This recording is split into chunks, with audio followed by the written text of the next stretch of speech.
আমি ছাড়বো না। আমার ভাই শরীফ ওসমান হাদি বিচার যেন প্রকাশ্যে এই বাংলার জমিনে আমরা দেখতে পারি। আমিন। আসসালামু আলাইকুম ওয়া রাহমাতুল্লাহি ওয়া বারাকাতুহু। চেহারা কথা বলতে পারবে না, ওর ছেলে আর কোনোদিন জানবে না যে আমার বাবা কেমন ছিল। ভাইরা আমার, ওসমান হাদির জন্য দোয়া করি। আমরা ওর সন্তান, ওর স্ত্রীর জন্য দোয়া করি। ওর সন্তান মাত্র 8 মাস বয়স। গতকালকে যখন ওর লক্ষ লক্ষ জনতা, তৌহিদি জনতা তোমার জন্য পাগল। ওসমান, তুমি মরো নাই, তুমি আমাদেরকে পাগল বানাই দিয়ে গেছো।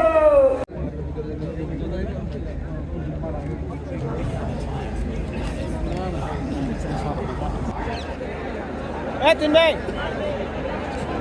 একটু এদিকে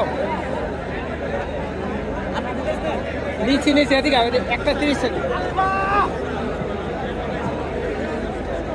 একটা ছবি তুলি একটা একটা এই জায়গাটা একটা একটা